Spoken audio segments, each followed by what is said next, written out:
मध्य प्रदेश के बुधनी और विजयपुर विधानसभा सीटों के उपचुनाव के परिणाम आने के साथ ही महाराष्ट्र और झारखंड के चुनाव परिणाम भी सामने आ गए हैं।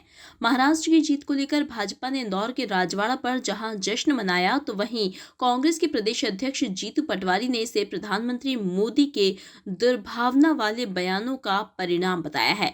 प्रदेश के विजयपुर में कांग्रेस प्रत्याशी मुकेश मल्होत्रा की 7,000 वोटों से अधिक से जीत को लेकर कांग्रेस के प्रदेश अध्यक्ष जीतू पटवारी ने इसे कार्यकर्ताओं की मेहनत बताया। तो वहीं बीजेपी के प्रदेश अध्यक्ष वीडी शर्मा और पूरी बीजेपी को चुनौती दी है कि वो वोट कम करके दिखाएं। वहीं बुधनी को लेकर जीतू पटवारी बोले कि एक समय शिवराज सिंह चौहान यहां लाखों वोटों से जीते थे, वहीं अब भाजपा की जीत का अंतर हजारों में रह गया है, जो कि कांग्रेस कार्यकर्ताओं की मेहनत का परिणाम है। यह बीजेपी और मोदी के गाल पर तमाचा है। वहीं महाराष्ट्र में बीजेपी की जीत को लेकर पटवारी ने कहा कि मोदी के काटने बांटने जैसे भाषणों और एक विधानसभा पर 50 करोड़ रुपए तक खर्च करने, लाडली बहना जैसी योजना के दम पर बीजेपी जीती है। मध्य प्रदेश इसका परिणाम भुगत रहा है, अब महाराष्ट्र भी भुगतान करेगा। आज विजयपुर की ऐतिहासिक जीत करारा जवाब है भारतीय जनता पार्टी को, उसके आतंक को, उसके प्रशासन को।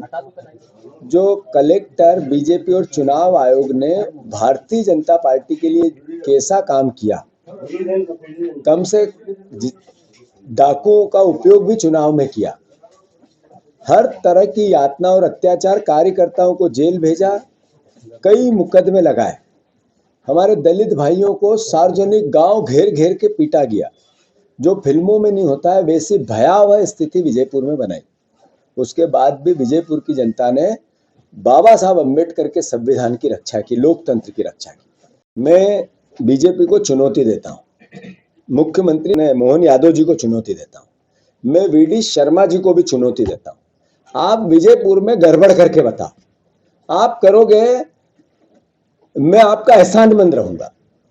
महाराष्ट्र में नरेंद्र मोदी जी ने जिस तरीके की नफरत और घृणा, और एक सीट पे 50 करोड़ रुपया, नफरत की भाषा देश का प्रधानमंत्री माइक पे खड़े होकर बोलता है, कटो और बटो, फिर 50 करोड़ का तड़का लगाता, लाडली बहना को अलग से लालच देता है और इसी कॉम्बो से जीतने की कोशिश होती है। मध्य प्रदेश इसको भोग रहा है, महाराष्ट्र भी एक दिन भोगेगा। इसके अलावा जीतू पटवारी ने झारखंड सहित अन्य राज्यों में हुए उपचुनाव को लेकर भी अपनी प्रतिक्रिया दी है।